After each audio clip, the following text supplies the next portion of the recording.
Bonsoir à vous, mes petits fanatiques des registres interdits. Ce soir encore, un phénomène inexpliqué a eu lieu. Le mont Gordo se dresse, tel un vestige maudit. Une cicatrice rocheuse creusée dans la chair même de la côte.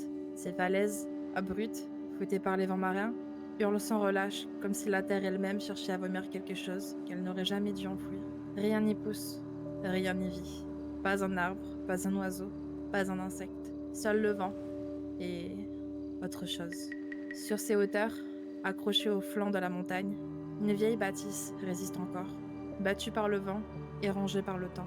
Jadis, elle appartenait à une certaine Agatha Mornay, une veuve recluse, connue pour ses coutumes étranges et ses murmures dans des langues oubliées, disparue dans des circonstances aussi troubles que macabres. Les rumeurs disent qu'elle vivait seule, loin des regards indiscrets, même lorsque son mari fut retrouvé noyé dans une crique en contrebas, les bras liés dans le dos. Elle ne sortit pas de l'ombre. Certains disaient qu'elle l'avait tué, d'autres pensaient qu'il s'était jeté dans les flots pour lui échapper. On l'avait vu, paraît-il, brûler de l'encens noir, enterrer des choses dans son jardin, des choses qui ne bougeaient plus. Une nuit sans lune, il y a plus de 20 ans, une femme, peut-être Agatha, peut-être pas, se serait jetée du haut du mont Gordo. Son corps n'a jamais été retrouvé, juste ses chaussures, posées côte à côte au bord du vide, et une traînée de sang remontant vers le sommet, à contresens de la chute. Depuis ce soir-là, quelque chose hante le mont Gordo. Les témoignages se multiplient. Des marcheurs racontent avoir entendu des sanglots portés par le vent, des chuchotements dans leur dos. Certains disaient avoir vu une silhouette au bord de la falaise. Une vieille femme, maigrelette, au visage déformé par la douleur, drapée d'un châle effiloché. Elle ne parle pas, elle ne bouge pas, elle regarde, longtemps, jusqu'à que vous clignez des yeux, et alors elle disparaît.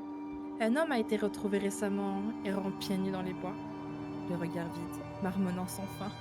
Elle n'est pas seule, elle n'est plus seule. Et si l'on croit certaines rumeurs, ce n'est pas Agatha qu'il voit là-haut, ce n'est plus tout à fait elle. Le mont Gordo ne garde pas les morts, il les recrée. Il les rejoue encore et encore, et il a très faim. Nous avons voulu comprendre, nous sommes montés au sommet. Et ce que nous avons vu dépasse toute logique. Elle était là, debout, figée au bord du précipice. Elle fixait mes camarades sans ciller. À ses pieds, tracé dans ce qui ressemblait à du sang séché, un mot, un prénom. Jake.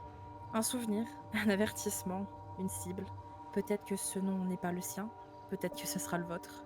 Alors, si un jour vous décidez de grimper au Mont Gordo, vérifiez votre montre. Et si minuit approche, partez sans vous retourner. Car à 3h03, elle regarde, et si elle vous voit, veillez à ne jamais lui tourner le dos. Vous, là, devant votre écran. Est-ce que vous êtes sûr d'être seul en ce moment?